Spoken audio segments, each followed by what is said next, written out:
요즘 운전자 보험이 S화재에서 예전보다 변호사 비며 비용이 더 많아졌다는데 운전자 보험 새로 다시 하는 게 좋다는데 진짜인가요? 라고 했어요. 그러니까 이거는 제가 우리 여인님 방송에서도 제가 여러 번 얘기했어요. 그러니까 이건 뭐냐면 설계사들이 개쓰레기들이에요. 지금 보면은 교통사고 처리 지원금, 근데 뭐라 그랬어요? 교통사고 처리 지원금. 혹시라도 사고로 상대방이 사망했을 때 유가족하고 형사 합의를 봐야 되는 거란 말이야.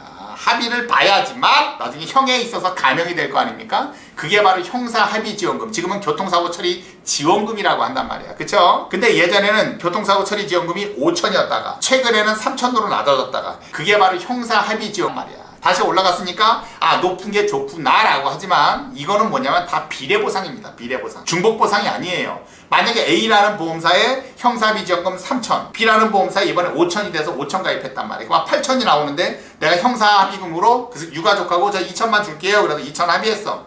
그러면 8천 중에 2천 주고 6천을 내 인마이 포켓이 아니란 말이야. 그럼 6천은 안 나와요. 왜? 이거는 합의본 부분만큼 손해본 부분만큼 나가는 것 뿐이란 말이야. 아시겠죠? 근데 이걸 가지고 형사합의 지원금, 교통사고 처리 지원금이 높아졌으니까 예전 보험은 해약하고 다시 가입을 해라 라고 얘기하는 것 자체가 이건 말도 안 되는 소리야. 예전에는 형사합의 지원금이 중복보상이 가능했었어요. 중복보상이. 그렇기 때문에 보험사 5개로 가입해놨어. 그래서 형사합의 지원금 5천만 원을 했단 말이야. 5, 25, 2억 5천 나오는데 배째 나는 몰라. 나는 1천만 원만 줄 거야 라고 하면 2억 4천을 인마이 포켓 할 수 있었어요. 따라서 예전 운전자 보험은 보험 사기치기에 가장 좋았었단 말이에요. 알겠죠? 그러나 지금은 비례보상. 지금 변호사비도 마찬가지예요. 변호사 선임비도 500만 원 나온단 말이에요. 그 500만 원이 정액형으로 딱 나오는 게 아니야. 실제 나중에 쓴 비용 있죠. 그 부분에 대해서 지급되는 거예요. 변호사 비용도. 두 군데 가입해서 300으로 하면 700 인마이 포켓을 할 수 있느냐? 안 된단 말이에요. 근데 지금도 변호사 비용이 더 많아졌다 그래갖고 한다? 그러면 나중에 교통사고 났는데 변호사 선임 비용 500만 원이면 충분하단 말이야. 근데 이거는 800 있다 그래서 변호사가 더 잘해주고 2천만 원 있다 그래서 잘해주고 이게 아니라니까. 들어간 비용만큼만 해주는 거란 말이야. 그러니까 답답한 거예요 이런 게. 한도가 높아졌으니까 더 높은 거로 해라. 무슨 이런 개 거지 같은 소리라고 자빠져 있는 거야. 알겠죠 여유님? 이러니까 내가 맨날 빡친다. 초특급이 빡친다는 거야 항상. 알겠죠? 그래서 보험 설계사들은 곁에 둬서는 안 된다. 맨날 있어봤자 이번에 더 좋은 거 나와서 더 좋은 거 나와서 맨날 그런 짓거리밖에 안 해요. 근데 초특급님, 아니 어떻게 이 사람은 저는 사회에서 굉장히 친했었고 보험한다 그래서 나를 위하는 줄 알았는데 어떻게 이런 얘기를 할 수 있죠? 라고 질문하는 분들이 있어. 거기에 대한 답변은 내가 뭐라 그랬죠? 보험 설계사 아버지가 있고 이번에 딸내미가 결혼을 한단 말이야. 그러면은 딸 앞으로 종신보험을 받는 게 보험 설계사 아버지다. 이게 무슨 얘기냐? 그만큼 무섭다는 얘기예요. 친아버지임에도 불구하고 이번에 25살짜리가 시집을 가잖아? 25살짜리 앞으로 종신보험 1억을 받는 게 보험 설계사 아버지예요. 굉장히 무서운 거예요. 아무리 친한 친구들, 아무리 친한 친척이었었던 같이 밥을 먹거나 술을 먹거나 설계사들하고 있지 않습니까? 항상 대가리 속에는 상품 판매밖에 없어요. 보험 설계사가 되면. 거짓말 같죠? 한번 보세요.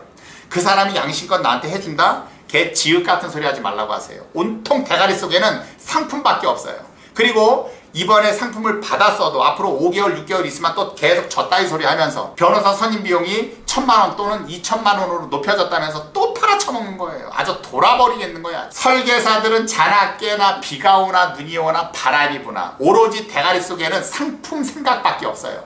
저 사람에 대해서 재밌게 얘기하고 그 사람 얘기도 들어주고 다 그거 헛소리 하지 말라고 하세요. 얘기 들어줬다가 결국에 들이미는 건 보험입니다. 인간이기를 포기하는 거예요. 설계사가 되면.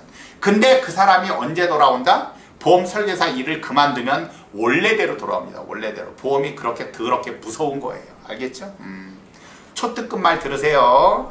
이상한 설계사들 말 들어가지고 인생 나락 지옥으로 떨어지지 말고. 알겠죠? 2018년 8월 건강검진으로 이상 지질 혈증 의심된다고 해요. 2018년 대학병원 진료 후 3개월 후 검사를 해보자고 하는 걸 안 했습니다. 투약은 있었고 검사는 안 했다.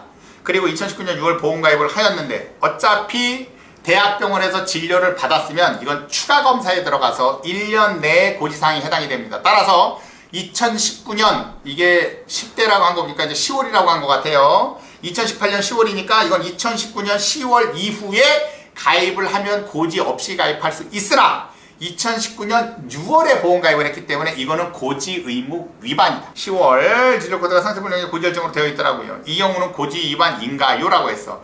위반이에요. 알겠죠? 추가검진 재검 같은 경우는 1년 내에 고지사항에 해당이 되기 때문에 2018년 8월은 의심소견이었으나 10월달에 건강검진을 추가 재검사를 받았기 때문에 이건 2019년 10월이 지나야 고지 의무에서 빠지는데 6월달에 가입했기 때문에 이거는 고지 의무 위반이다. 알겠죠, 이성형님? 아유, 그렇습니다. 제가 검사 투약 안 하고 간단히 몇 날만 했는데 이 경우도 고지 의무 위반으로 되는 건가요? 라고 했어요. 분명히 말씀드렸어. 건강검진에서 의심소견으로 나와서 지금 3차 진료기관으로 간 거거든요. 그러면 진단서 또는 진료 의뢰서를 받아서 가야 된단 말이야.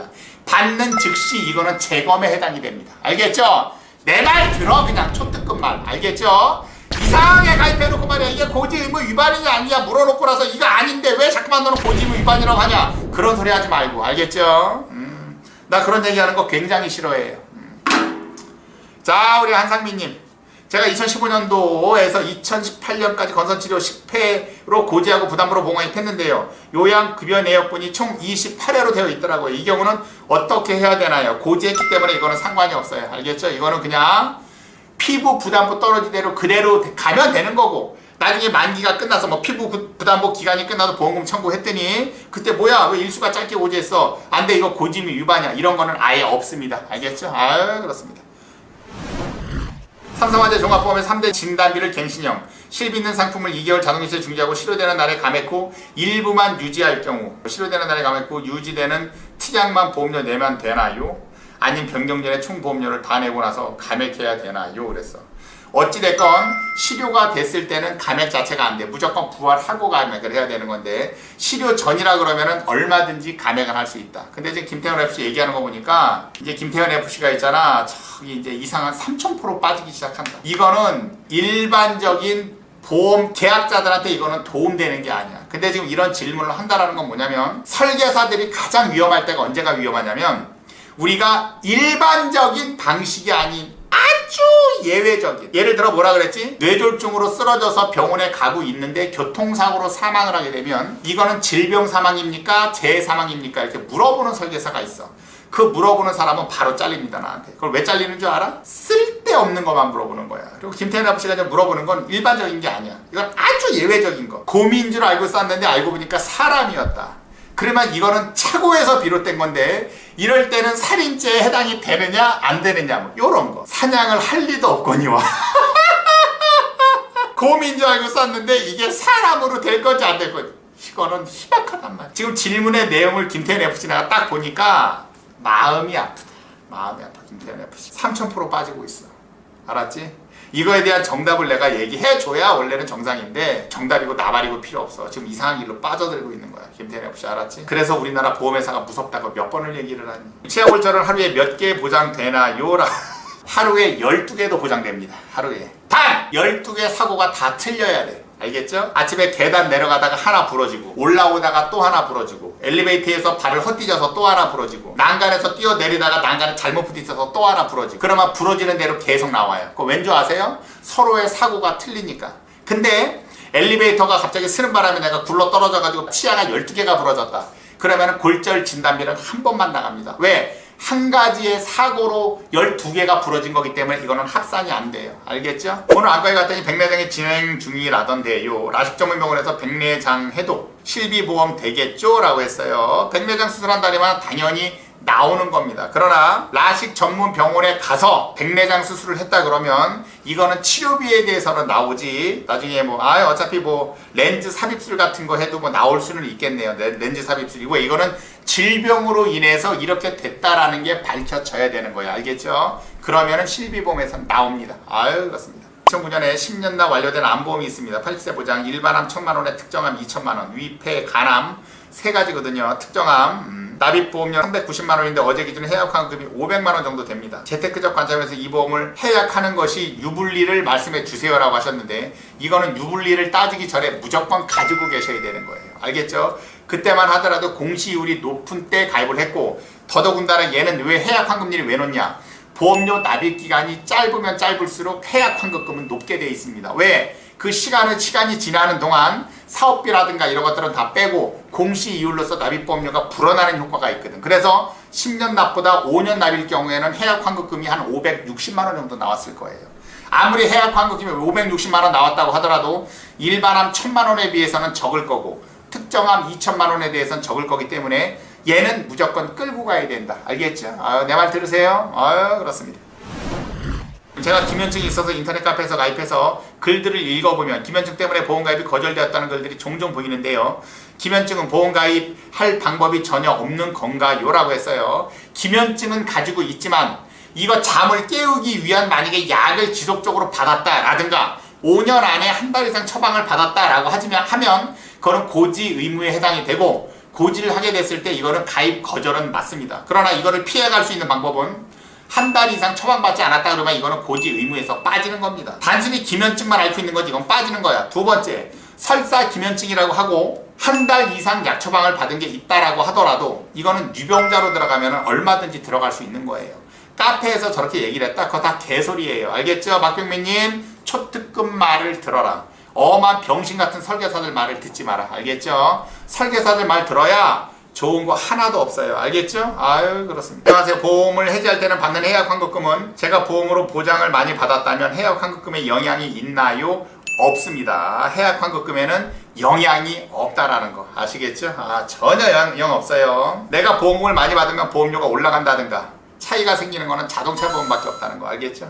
그렇습니다. 아버지 유병자 보험 관련해서 비용이 월 25만 원이나 나와서 실비만 들어도 도움될까요? 30% 자기 공제던데 이게 모르는 게 하나 더 있죠. 30% 또는 10만 원보다 더 큰 금액이에요. 알겠죠? 만약에 병원 치료비가 입원했는데 20만 원이 나왔어. 30% 공제만 326, 6만 원 공제하고 14만 원 줘야 됩니까? 14만 원 줘야 된다고 생각하잖아요. 아니에요. 자기 부담금 10만 원이야. 6만 원보다는 10만 원이 크기 때문에 큰 거를 공제하는 거라서 20만 원 나왔으면은 14만 원을 지급받는 게 아니라 10만 원밖에 지금 못 받습니다. 10만 원을 일단 공제하는 거예요. 둘 중에 30% 또는 10만 원 중에 더 큰 금액을 공제하는 거예요. 알겠죠? 근데 보험료가 25만 원이 나왔다고 하니까 이거는 실비만 유병자 실비로 들어야 될지 아니면은 유병자로 해서 갱신형으로 들지 그거는 제가 판단합니다. 알겠죠? 이상한 설계사들한테 잘못 걸렸다가는 그냥 개피 본다. 알겠죠? 꼭 그걸 하셔야 돼. 자필 서명을 안 한 보험을 금감원에 신고하려고 합니다. 그런데 사고권으로 보상을 한 번 받은 적이 있습니다. 이럴 경우 자필 서명을 안 한 이후로 전액 돌려받으면 사고보험 보상금을 받은 것을 토해내야 하나요? 그랬어. 이런 것들에 대한 답변 내가 제일 싫어하는 거 알죠? 그렇습니다. 자필 서명 안 했고 보험금을 받았다 그러면 이거는 치유된 거로 봅니다. 이 법에 그렇게 나와 있어요. 자필 서명을 안 해서 결격이나 나중에 이걸 치유됐다고 봅니다. 그래서 이거 못 받습니다. 알겠죠? 암진단금 5천만 원 80세 만기, 100세 만기 금액 차이가 별로 안 나던데 100세 만기 하는 게 좋겠죠? 라고 했어요.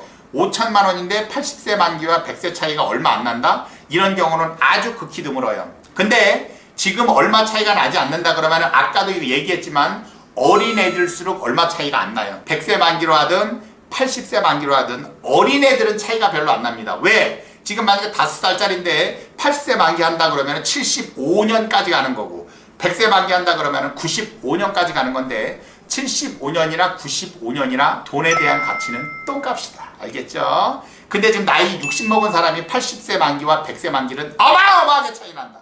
알겠죠? 그렇습니다.